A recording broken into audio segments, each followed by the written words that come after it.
नमस्कार। दैनिक उत्तम हिंदू टीवी देख रहे सभी दर्शकों का बहुत बहुत स्वागत। मैं हूं रचना सेवक और लेकर हाजिर आप सबका पसंदीदा प्रोग्राम चर्चाए खास। अपने इस प्रोग्राम में हम अपने राज्य, देश, विदेश से जुड़े हुए कुछ अहम राजनीतिक, सामाजिक और धार्मिक मुद्दों पर चर्चा करते हैं। और चर्चा के लिए हमारे साथ हमारे स्टूडियो में मौजूद दैनिक उत्तम हिंदू टीवी के मुख्य संपादक इरविन खन्ना जी। तो एक बार फिर से सर का बहुत बहुत स्वागत इस खास प्रोग्राम में।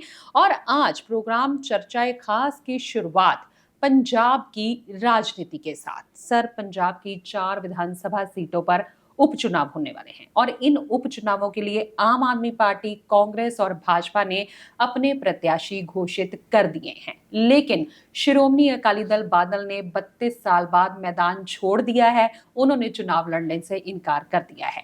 तो इन उपचुनावों का सभी राजनीतिक दलों पर क्या प्रभाव पड़ेगा, क्या मायने हैं, इसके बारे में आप क्या कहेंगे? देखिए, उपचुनाव के जो राजनीतिक दलों को जहाँ तक प्रभाव की बात है, मैं समझता हूँ कि उस दृष्टि से ये उपचुनाव जो है, जो सत्ता पक्ष को जो एडवांटेज होता है, जो मुकाबला आज भी जो बनेगा वो आम आदमी पार्टी और इसका कांग्रेस का बनेगा।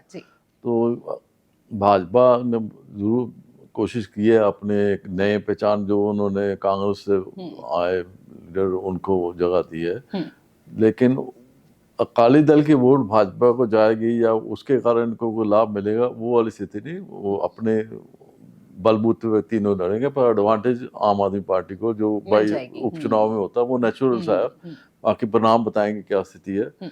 रही बात ये अकाली दल की, जो आपने मैदान छोड़ने की, मैं इसको मैदान छोड़ना नहीं कहता। मैं समझता हूँ कि ये एक उनका व्यवहारिक निर्णय है। देखिए, उनके जो प्रवक्ता डॉक्टर दलीप चीमा ने कहा कि सुखबीर बादल को तो अकाल तख्त ने तनख्वाहिया किया हुआ, वो हमारे प्रधान है। तो पार्टी ने कार्यकारिणी में फैसला किया कि हम उनके साथ खड़े हैं, इस कारण हम उनके चुनाव में नहीं जा रहे। एक तो वो ना, अब इस अकाली दल के चुनाव ना लड़ने के निर्णय को एक वर्ग देख रहा है उसको एक मास्टर स्ट्रोक की तरह, दूसरा वर्ग उसको राजनीतिक दिवालियापन की तरह। मैंने पहले कहा कि ना तो ये मास्टर स्ट्रोक है, दिवालियापन है। 1992 के बाद बिल्कुल, उस समय धार्मिक मुद्दों की वजह से उन्होंने मुख्य चुनाव नहीं लड़े थे, तो बेअंत सिंह सरकार बन गई।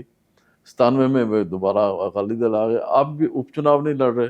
तो इसका कारण भी सुखबीर बादल का तनख्वाहिया होना शामिल। अब इसमें जो मेन जो लाभ वाली जो स्थिति मैं समझता कि जो प्राथमिकता थी अकाली दल की, जो मैं कहता व्यवहारिक है, वो ये है कि 28 अक्टूबर को तो श्रोमणी गुरुद्वारा प्रबंधक कमेटी का चुनाव है। एक तरफ धार्मिक कैंडिडेट गुरुद्वारा प्रबंधक, दूसरी तरफ विजयगीर और जो बागी धड़े की है। तो प्राथमिकता दोनों की दलों की श्रोमणी गुरुद्वारा प्रबंधक कमेटी के चुनाव है, ना कि ये उपचुनाव। अकाली दल इसलिए उनका ध्यान तो उस चुनाव का है, क्योंकि ये पंथ और राजनीति, जो पंथ राजनीति है वो इकट्ठी, धर्म और राजनीति इकट्ठी चलती है। जिसका श्रोमणी अकाली दल पे कब्जा होगा 28 को चुनाव है, वो 2027 के लिए अपने आप को एक्टिव करेगा कि मैं पंजाब की राजनीति में दोबारा करूं। अब देखिए, सारे सब जो वर्ग है, चाहे वो सत्तारूढ़ वाले हैं, चाहे विपक्षी दल हैं, जो वो सुखबीर बादल पे ही निशाना साध रहे हैं ना इस समय। बागी दल पे नहीं साध रहे। बागी दल को किसी ने नहीं रोका। जत्थेदार रघुवीर सिंह ने कहा कि सुखबीर बादल नहीं लड़ सकते, दूसरे लड़ सकते हैं। तो दूसरे जो बागी लहर वो भी तो लड़ सकते, उन्होंने भी मैदान में नहीं उतारे। अगर सिमरन सिंह मान ने अपने कैंडिडेट उतारे तो वो भी तो उतार सकते थे ना। तो ये एक, मैं कहता हूँ, बुराई में कई दफा अच्छाई होती है। रिकग्निशन भी है अकाली दल बादल की, वो सुखबीर की, कि अकाली दल वो इकट्ठे जितने धड़े हैं उनमें से अगर मजबूत धड़ा तो आज भी वही है। इसी कारण वो निशाने पे है। दूसरे किसी ने क्या किया कोई कमेंट नहीं कर रहा, तो इन्होंने किया नहीं, इनके एक्शन में कमेंट होना था। इसका मतलब इनकी पंथ में अभी भी अकाली जो राजनीति में वजन है। तो ये 28 अक्टूबर को जो श्रोमणी गुरुद्वारा प्रबंधक कमेटी के चुनाव होंगे, उसके बाद स्थिति स्पष्ट होगी। आज की डेट में इसको इतना ही कह सकता हूँ कि ये उनका समय और परिस्थितियों को देखते हुए एक उचित निर्णय है। क्योंकि अगर एक आध सीट जीत भी जाते, मान लो जो किसी मानवा कम है, फिर उसका उनको लाभ नहीं मिलना था। और ये अगर खड़े करते वो हारते 4 सीटें, तो उसका नुकसान अभी भी होना था। 2027 में भी उसकी लगनी थी छवि पढ़ने पर, जो उसका ग्रह उसके पे पढ़ना था। तो अब नहीं है तो बात खत्म, दूसरे भी नहीं लड़ रहे, ये भी नहीं लड़ रहे, अब दोनों एक जो लेवल पे ग्राउंड पे आ गए। 27 में वो आगे आएगा जो 28 अक्टूबर का चुनाव जीतेगा, तो ये ठीक है, इसमें कोई उस समय भी बादल बड़े बादल साहब ने किया, तो इस समय इसके तो ये एक व्यवहारिक कदम है, इसको कोई बुराई या अच्छाई के हिसाब से देखना चाहिए, प्रैक्टिकल साइड है पॉलिटिक्स की। में दूर की सोच के कोई निर्णय लिए जाता है, ये दूर की सोच के निर्णय लिया हुआ है, इसमें कोई ना मास्टर स्ट्रोक है ना दिवालिया पाना, दूर की सोच के एक समय परिस्थितियों के अनुसार एक निर्णय है जो ठीक है निर्णय। आगे प्रोग्राम में चर्चा कैप्टन अमरिंदर सिंह की। सर, पंजाब के पूर्व मुख्यमंत्री कैप्टन अमरिंदर सिंह के एक बयान से इन दिनों राजनीतिक बवाल मचा हुआ है। कैप्टन अमरिंदर सिंह ने एक इंटरव्यू में ये बात कही है कि भाजपा ने कभी भी पंजाब के लिए मेरी सलाह नहीं ली है, उन्हें ये बात समझ लेनी चाहिए कि मैं पार्टी में मौज मस्ती करने के लिए नहीं आया हूँ। तो कैप्टन अमरिंदर सिंह के इस बयान के क्या मायने हैं, इस पर आपके क्या विचार है, क्या कहेंगे? देखिए, कैप्टन अमरिंदर सिंह पंजाब की राजनीति में एक बड़ा चेहरा, बड़ा नाम है। 2 दफा वो मुख्यमंत्री रहे, 7 दफा MLA रहे हैं, MP भी रहे हैं। बाकी उनका यही कहना कि मेरे को अनदेखी की है, मेरे से कोई मशवरा नहीं किया गया और मैं कोई मौज मस्ती करने नहीं आया जा। देखिए, उनके इस बात से मैं सहमति रखता हूँ। पहली तो है कि 2-2.5 साल उन्होंने जो आप कारण दिया अपना स्वास्थ्य का दिया कि मेरी रीढ़ की हड्डी का ऑपरेशन था, इसलिए तो ये भाजपा का नेतृत्व पर दबाव बनाने के लिए कहें कि उन्होंने पूछा नहीं। स्थिति तो ये है कि इनकी अपनी स्वास्थ्य स्थिति में थे मूव। देखिए, दूसरी बात ये समझें कि इनकी पत्नी को लोकसभा का चुनाव 2024 में दिया, इनकी बेटी आज भी महिला बैंक की प्रधान है। तो ये कैसे कह सकते हैं कि भाजपा ने मेरे से कोई मशवरा नहीं किया या मेरे से इनके घर में 2 आदमी हैं जो पदाधिकारी भी हैं और लोकसभा के। तो ये जो कहना कि मेरे से पूछा नहीं गया, मेरी अनदेखी किया, तो ये एक दबाव बनाने का उनका अपना ढंग है। क्योंकि उन्होंने कांग्रेस के समय भी सोनिया और राहुल पर दबाव बना कर रखते थे और अल्टीमेट स्थिति ये होगी कि आपस में उनका दरार बढ़ती गई और उनको बाहर आना पड़ा। अब यहाँ पे जो 2 कारण हो सकते हैं स्टेटमेंट के, एक तो ये है कि जो कांग्रेस से लोग भाजपा में आए उनका अभी जिसको पंजाबी में कहते हैं वली वारस कोई नहीं, बिल्कुल सेंटर पॉइंट। क्योंकि जाखड़ साहब प्रधान जरूर बने हैं पर जो कांग्रेस से आए हैं वो जाखड़ साहब के विपरीत धड़े से हैं, तो इसलिए वो जाखड़ साहब से भी उस हिसाब से बात नहीं करते हुए। जाखड़ भाजपा के प्रधान है पर जो कांग्रेसी नेता आए हैं वो जाखड़ वो उस दृष्टि से नहीं देखे सुनी जाखड़ जी को। हाँ, तो उनके लिए जो कोई जाखड़ और भाजपा नेतृत्व में जो पीछे खबरें आई थी मतभेद के चल रहे हैं, अभी समय बेशक सक्रिय उन्होंने स्टार प्रचारक बनाया था वो, पर आज से 2 हफ्ते या हफ्ता पहले यही चीज थी कि उनके मतभेद है, उनको कोई पूछ नहीं रहा।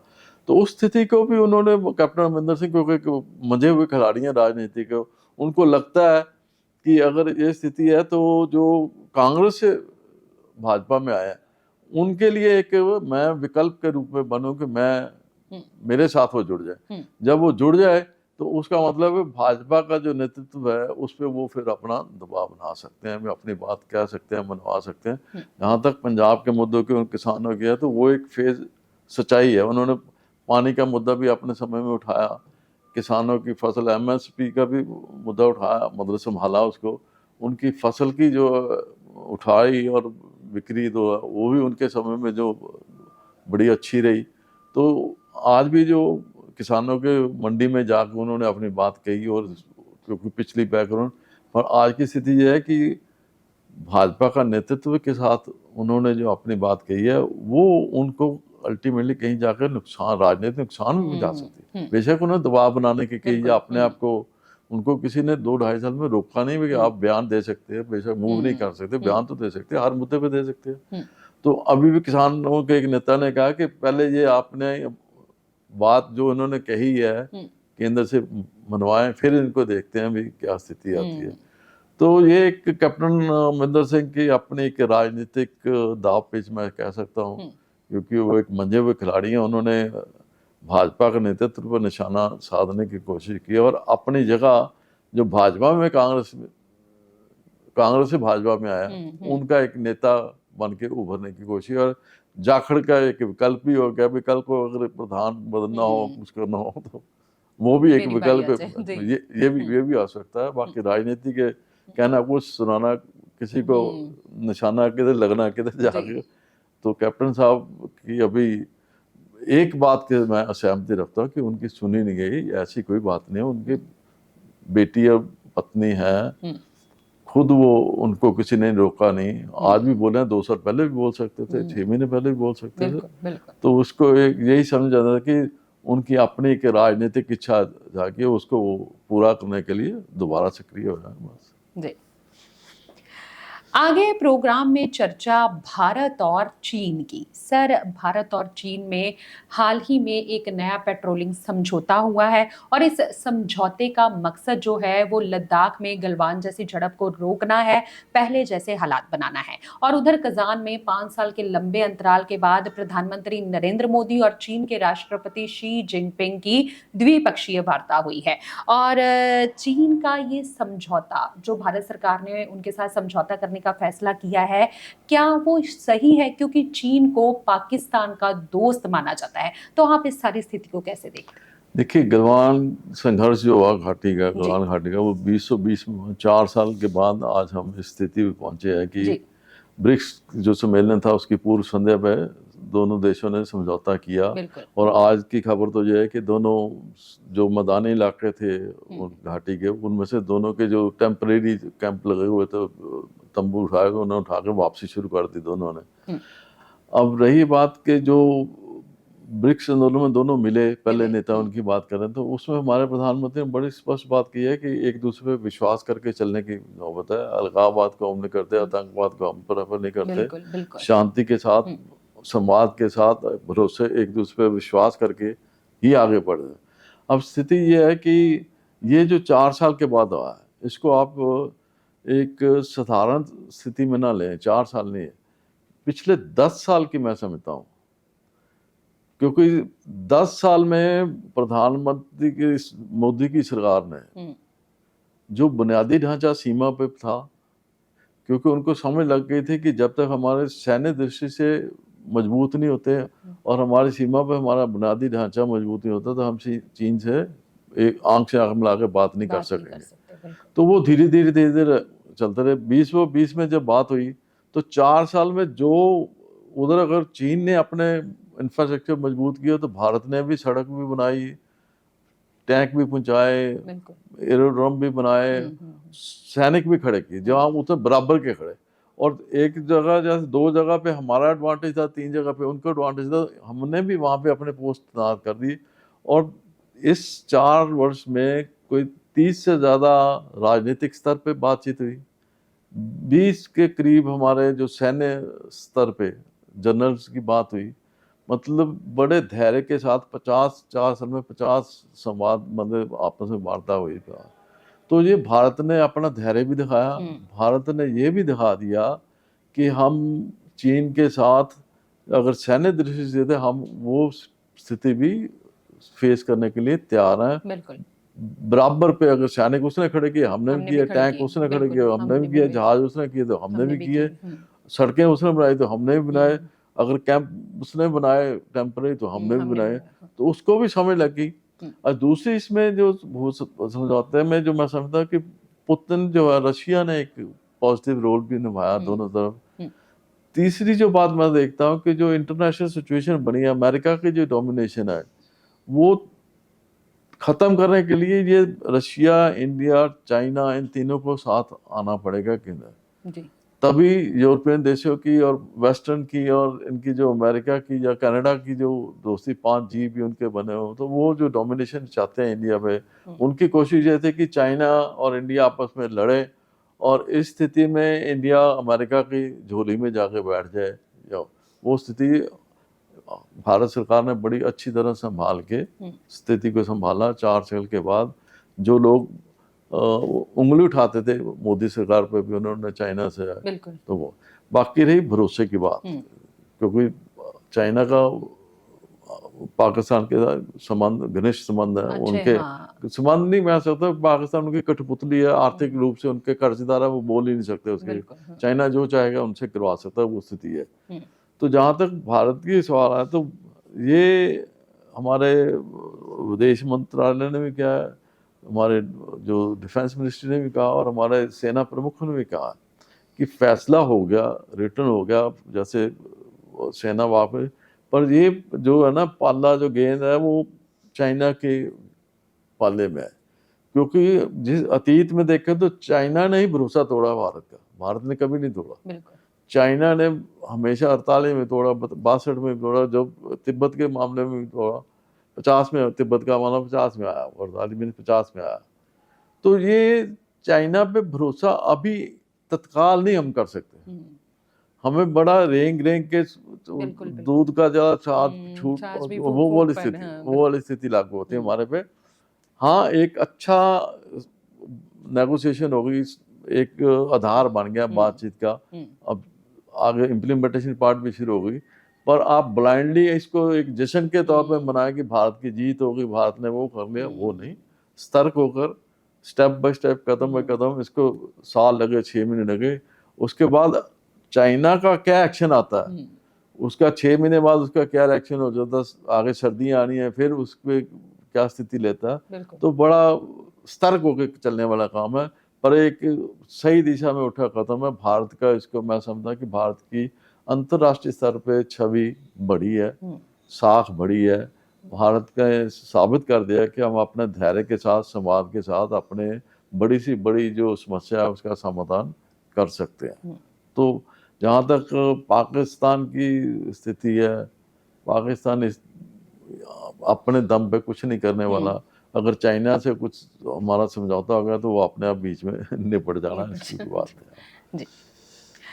आगे प्रोग्राम में चर्चा पंजाब के वित्त मंत्री हरपाल सिंह चीमा की। सर, पंजाब में कुछ दिनों से लगातार जीएसटी विभाग की तरफ से बाजारों में छापेमारी की जा रही थी और त्योहारी सीजन के चलते व्यापारियों का इस छापेमारी की वजह से सरकार के प्रति काफी ज्यादा रोष पाया जा रहा था। उनके मन में काफी गुस्सा था कि त्योहारों का सीजन है और लगातार छापेमारी का सिलसिला जारी है। तो अब पंजाब के वित्त मंत्री हरपाल सिंह चीमा ने व्यापारियों को बड़ी राहत देते हुए जीएसटी विभाग को तुरंत निर्देश दिए हैं कि छापेमारी बंद कर दी जाए। तो आप सरकार के इस फैसले को किस तरह से देख रहे हैं? देखिए, पहले तो मैं ये आम आदमी सरकार को, विशेष रूप से वित्त मंत्री हरपाल सिंह चीमा जी को बधाई देता हूँ कि उन्होंने व्यापारियों की बात सुनी। देखिए, पोजीशन ये है कि पिछले दिनों में एक सीनियर मोस्ट जो जीएसटी के अधिकारी थे, आईएएस थे, वो जलंधर की सड़कों पे टीम लेके साथ में राहगीरों को थैले खोलने शुरू कर दिए, वो कर दिए। तो ये अधिकारी जो है ना, वो डर क्रिएट करना, जब वो आप ग्राहक और दुकानदार दोनों में डर क्रिएट, भय पैदा कर देते थे, उससे सरकार की छवि खराब होती है। राजस्व नहीं बढ़ देगा, बिल्कुल सरकार की छवि खराब होती है कि सरकार, देखो, काम तो होता है आदेश देने से काम हो जाए, जाकर कोई मास्टर थोड़ा करता है, जाके सड़क पे आप जाके शुरू रेवेन्यू चेक करना शुरू करो, बिल है नहीं है, वो ये नहीं बात बनती, उससे नुकसान छवि। और दूसरा ये है कि आम आदमी को ये फीलिंग है पिछले 2 साल में कि जो आम आदमी पार्टी की सरकार है, जो मान सरकार है, वो किसानों के प्रति तो बड़ा लीनियंट है, व्यापारियों के प्रति उदासीन भी है। और अगर त्योहारों के, दिवाली जब कि सबसे बड़े हिंदुओं का मैं विशेष रूप है तो राष्ट्रीय स्तर पर विशेष रूप से हिंदुओं का है, उस पर इतनी सख्ती करते नहीं। तो ये जो शहरी मतदाता है या शहर का जो रहने, मतलब कोई चाहे सिख है या हिंदू, तो दिवाली सब मनाते हैं, उसको राष्ट्रीय एक पर्व है इसको, तो उनको लगता है कि ये किसानों के लिए तो अलग मापदंड है, व्यापारियों के अलग है। अच्छा, दूसरी बात मेरी ये सोचनी है कि व्यापारी को आप चोर क्यों समझते हैं? बिल्कुल, व्यापारी आपकी बाजू है, आपका रेवेन्यू, सरकार का रेवेन्यू इकट्ठा करता है, राजस्व देता है, किसान नहीं देते राजस्व। राजस्व तो व्यापारी, उद्योगपति देता है, जो जिसके बेस पे आप आगे चलते हैं। तो व्यापारी वर्ग में जो संगठनों ने आवाज उठाई कि ये गलत है, ये सख्ती या इस तरह अधिकारियों का सड़कों में उतरना, तो उस आवाज को सुनना जनसाधारण की, व्यापारी, तो ये मैं समझता हूँ कई दफा सरकार एक अहंकार में होते हैं, वो नहीं सुनी जाए, देखी जाएगी 10 पर रहे। तो ये मैं समझता हूँ कि हरपाल चीमा जी का या वित्त मंत्री का ये जो अपने अधिकारियों को निर्देश देना कि व्यापारी को सम्मान दें, उसको आम आदमी की नज़रों में चोर ना घोषित करें। वो आपका सहायक है, आप उससे राजस्व वो इकट्ठा करके देता है आपको, उद्योगपति भी और व्यापारी भी। अगर आप उसको उसकी छवि खराब करेंगे तो धीरे धीरे आपकी सरकार की छवि भी, क्योंकि धूमिल होती है। वो छवि इनडायरेक्टली सरकार की छवि खराब होगी, क्योंकि प्रशासनिक स्तर पे फिर आम आदमी सोचेगा भी ये तो डंडा मार सरकार है, ना किसी पे व्यापार करती है। और अगर एक वर्ग को, किसान वर्ग को तो छोड़ दिया, शहरी जो वर्ग है उस पर दबाव डाल नहीं रही है। सर, उस वीडियो के वायरल होने से आम लोगों में भी काफी गुस्सा है। वो जो बैग बैग, सड़क हाँ, सड़क सर, उससे कस्टमर को जाकर वो उसमें हाँ, 50, 100, आम जनता को 2000, भी 2000 काफी लेडीज के आप बिल्कुल चेक सर, कर रहे हो, हाँ, तो ये कोई अच्छी बात हाँ, नहीं थी। ये बिल्कुल, नकारात्मक हाँ, एक्शन था, छवि, हाँ, जिसको सरकार ने तत्काल फैसला लेके ठीक करने की कोशिश की है। और आगे भी मैं समझता हूँ कि उनकी जो है, लोगों का विश्वास तभी, आप उससे संवाद करें, बिल्कुल, उनको जागरूक करें, व्यापारी को, ग्राहक को। आप ये थोड़ा कि आप सड़क पे जाके ग्राहक को भी तंग करें, व्यापारी की दुकान पे जाके आप छापा भी मारें, ऐसा संभव नहीं हो सकता ना। उससे सरकार की साख और छवि खराब होनी, उसको बचाने के लिए मैं समझता हूं तत्काल जो रिएक्शन है वित्त मंत्री का, वो स्वागत जो होगा। व्यापारी संगठन भी मैं समझता हूँ राहत महसूस करेंगे, आम आदमी राहत महसूस करेगा। और जो फेस्टिवल का, जो दीपावली का त्योहार, उसके भी सबको बधाई, और सारा अच्छी तरह मनाएंगे, बिना भयग्रस्त के खुशी से मनाएं। यही मैं कहता हूँ, सरकार को बधाई इस बात के लिए, उसका ठीक डिसीजन है। तो ये था हमारा आज का प्रोग्राम चर्चाए खास। आज एक बार फिर से हमने सर के साथ कई अहम मुद्दों पर इस प्रोग्राम में बातचीत की, लेकिन फिलहाल के लिए इतना ही। अगले हफ्ते फिर इसी प्रोग्राम में आपसे होगी मुलाकात। तब तक के लिए मुझे रचना को और सर को दे दीजिए इजाजत। नमस्कार। नमस्कार।